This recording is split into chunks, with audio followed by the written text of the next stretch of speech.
नमस्कार दोस्तों, मैं गीता चौहान देवभूमि उत्तराखंड ऋषिकेश से आपका अपने न्यू ब्लॉग में स्वागत करती हूँ। आई होप आप सब स्वस्थ होंगे, मस्त होंगे। Mata Rani bless you all. और चलिए आज के ब्लॉग की शुरुआत मैं कर रही हूँ। आप देखकर समझ ही गए होंगे कि मैं कहीं जाने की तैयारी कर रही हूँ और मेरी ये तैयारी हो रही है। आज मैं जा रही हूँ अपने ससुराल वाले गांव में, जहां मेरा ससुराल है। और मेरा ससुराल है लवा में, जो टिहरी में पड़ता है। और मैं वहां जाने की तैयारी कर रही हूँ क्योंकि मेरा जाने का पर्पज़ है, मेरी जेठानी के लड़के की शादी है, तो हम वहां जा रहे हैं। और मैं कर रही हूँ पैकिंग। जाने से पहले वही होता है कि क्या पहने, लेडीज़ों का तो मोस्ट ऑफ यही होता है कि क्या पहने और क्या लेके जाना है।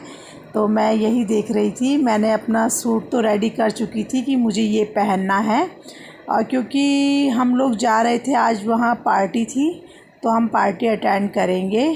क्योंकि शादी का फंक्शन तो त्रिजुगी नारायण मंदिर रुद्रप्रयाग में संपन्न हुआ होगा और हम लोग मेहमानदारी में जा रहे हैं।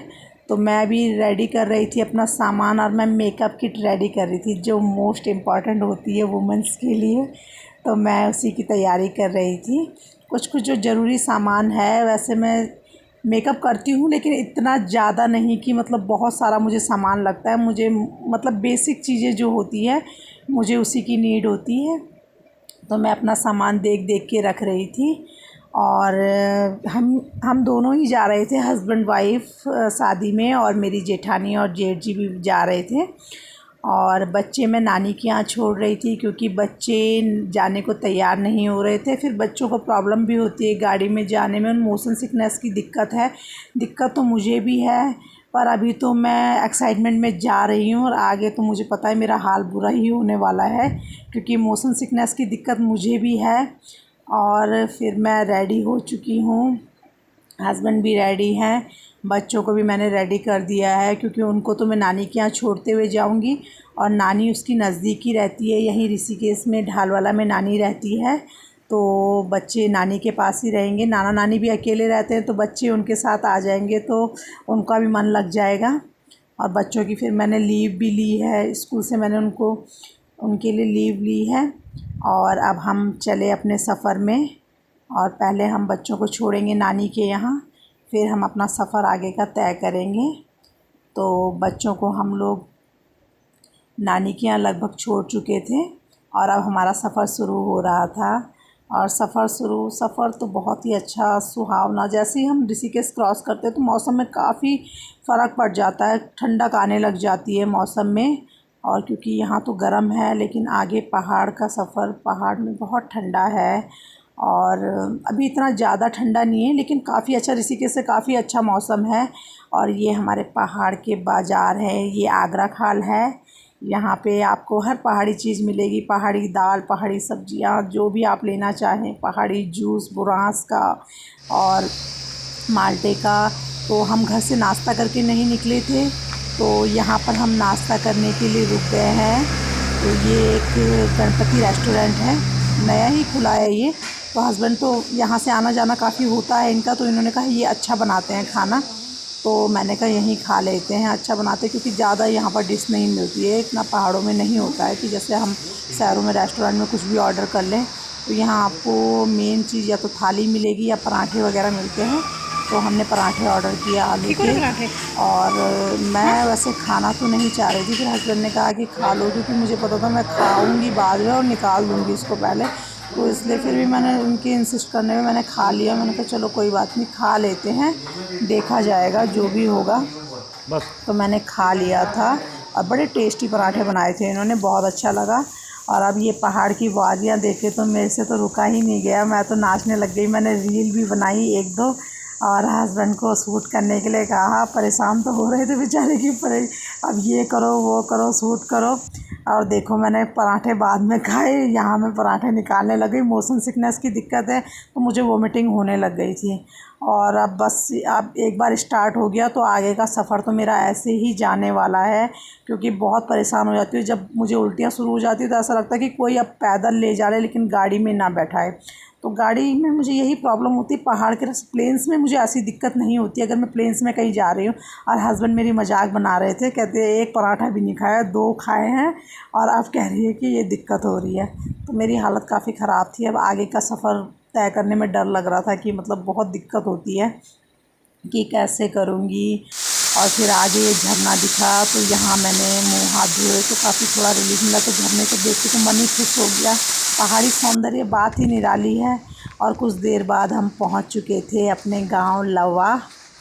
और गांव पहुंचने के बाद तो खुशी अलग होती है। देखो कितना शांत सा माहौल और चारों तरफ पहाड़ियाँ और अच्छा सा मौसम, बहुत अच्छा लग रहा था। मतलब पहुंचते साथ मतलब ये है कि कुछ ऐसी जगह है हमारे पास जाने के लिए जहाँ जाके मन खुश हो जाता है। इसीलिए अब समझ में आता है कि यात्री सीजन में सारे ऋषिकेश क्यों भागते हैं। ऋषिकेश पहाड़ों में आने के लिए, बद्रीनाथ, केदारनाथ, क्योंकि भाई पहाड़ों का सौंदर्य है ही ऐसा जो अपनी तरफ आकर्षित करने लग जाता है सबको।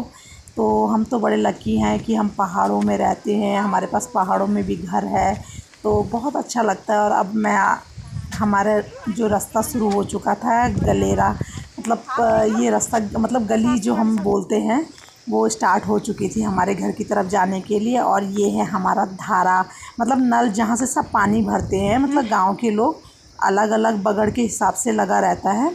और ये शादी वाला घर है हल्का सा, जहाँ टेंट दिख रहा है। यहाँ हम बाद में जाएंगे, पहले हम अपने घर को निकलेंगे। और ये हमारी गली स्टार्ट हो रही है। यहाँ पर चढ़ाई है और चढ़ाई तो काफ़ी मतलब ज़्यादा नहीं है, लेकिन हमें लगती है क्योंकि हम लोग कभी कभी आते हैं तो थक जाते हैं। तो लेकिन गांव के लोग तो जो हैं वो तो यहाँ पर से भारी सामान, घास, अपना सब पानी सब ले जा रहे हैं। और ये घर जो बना है 3D स्टाइल में बना है, क्योंकि अब गांव में भी भाई हाईटेक हो गया गांव भी। अब गांव नहीं रहा है, बस वादियां हैं। लेकिन घरों में मतलब काफ़ी अच्छे घर बनाए हैं लोगों ने, जैसा मतलब शहरों में है घर रहने के लिए वैसे ही बनाया है। और ये हमारे घर की गली है और हम ये अपने घर की गली में, ये हमारा घर आ गया है जो कभी बहुत खूबसूरत लगता था जब सब यहाँ होते थे। सासू जी, ससुर जी, मेरी जेठ जेठानी, देवर, ननंद, हम सब रहते थे साथ में, बहुत अच्छा लगता था। और जब से सब मतलब सास ससुर जी नहीं हैं, सब वो चले गए हैं, तब से घर मतलब हम लोग भी सब इधर उधर हो गए हैं। हस्बैंड जॉब में हैं, हम बच्चों को पढ़ाने के लिए नीचे हैं, तो मतलब आना जाना काफ़ी कम हो गया है। तो घर मतलब बहुत मेंटेनेंस मांग रहा है। और ये हस्बैंड है। अब ये हमारा ड्राइंग रूम है यहाँ का। तो पहले हम यहाँ का लॉक खोलेंगे क्योंकि कमरों की व्यवस्था बिल्कुल अच्छी नहीं होगी अभी, क्योंकि छोड़ा हुआ घर है तो डस्टिंग है, काफ़ी चीज़ें हैं। तो अभी हम एक ही कमरे का लॉक खोलेंगे। और मेरे जेठ जेठानी भी आ चुके हैं, वो पहले शादी वाले घर में गए हैं और हम लोग यहाँ आए हैं। हमने कहा थोड़ा सा फ्रेश होके, क्योंकि मुझे उल्टी हुई थी तो मैं थोड़ा सा तबीयत ठीक नहीं थी, तो मैंने कहा फ्रेश होके तब जाऊँगी। और ये हमारा रूम है। और अभी इस रूम का जो है, ये रूम ठीक नहीं था, इसको जेठ जी ने ठीक कराया है क्योंकि इसका लेंटर टूट चुका था और ये पूरा नीचे धंस गया था। अभी इसका मेंटेनेंस करवाया, अभी 2 कमरे और मेंटेनेंस के लिए हैं। और मैं यहाँ आकर बैठ गई थी और मेरी हालत देख के आपको पता लग ही रहा होगा कि मैं मतलब कितनी परेशान होके आई हूँ गाड़ी में, क्योंकि उल्टी कर के मैं आई हूँ और मेरे बुरे हाल हो गए। इसलिए मैं कहीं भी सफ़र करने के लिए तैयार नहीं होती। और अब हम पहुँच गए हैं शादी वाले घर में। और शादी वाले घर में घर का नज़ारा कुछ इस प्रकार है। टेंट लग चुका है और ये देखो गांव के लोग भी सब आ रखे हैं। यहाँ पर ऐसा ही होता है कि सब आके हेल्प करते हैं। और अब तो हलवाई भी लोग रखते हैं। वैसे तो हमारे यहाँ सरोला जो होता है रसोइया, वो खाना बनाता है। वो जो दिन का खाना जो भात होता है, भड्डू की दाल और भात, वो बनाएगा। और बाकी वैसा खाना सब्जी वगैरह ये हलवाई बनाता है और गांव के लोग मिलके हेल्प करते हैं। तो ये है देखो, गांव में इस तरह से बनता है खाना पीना। और ऐसे लोग आते हैं, बैठते हैं, अपनी बातें करते हैं। तो ऐसा रहन सहन है। ए देखो हमारी जेठानी जी तिलक लगा रही है देवर जी के।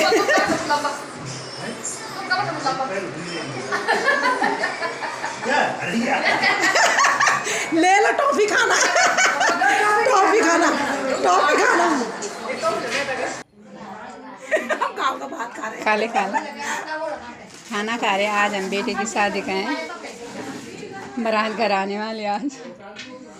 बारात आने वाली है और हम झुक गए खाने पे।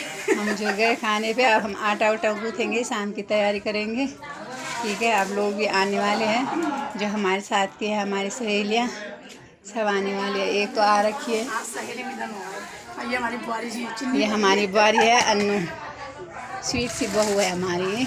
इसकी छोटी सी बेटी भी है, वो ऊपर रूम में छोड़ रखी इसने।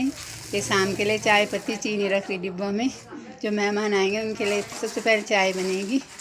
ठीक है, करो करो। मैं देवरानी है, खाना खा रही है। अरे पूरा खा ले, हो गया, बंद कर दूँ, बंद कर दूँ।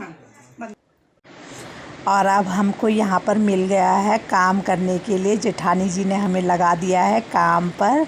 और ये मेरी जेठानी है, ये वाइट कुर्ती में है, जो ये मेरी अपनी सगी जेठानी है। और वो भी हमारी जेठानी है जो साड़ी में बैठी हैं। और हम बना रहे थे सगन के लिफाफे बनाए, और ये जो कपड़े जो देने के लिए थे इसमें सगन के लिफाफे डाल रहे थे। कुछ लिफाफे हमने पैक करे, क्योंकि लिफाफे तो पहले ही पैक हो गए थे, लेकिन एक डर होता कम ना पड़े, तो इसलिए हमने दोबारा लिफाफे बनाए।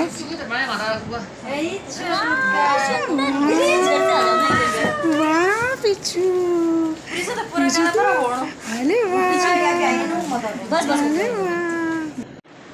और अब ये आटा गूंद रहा है।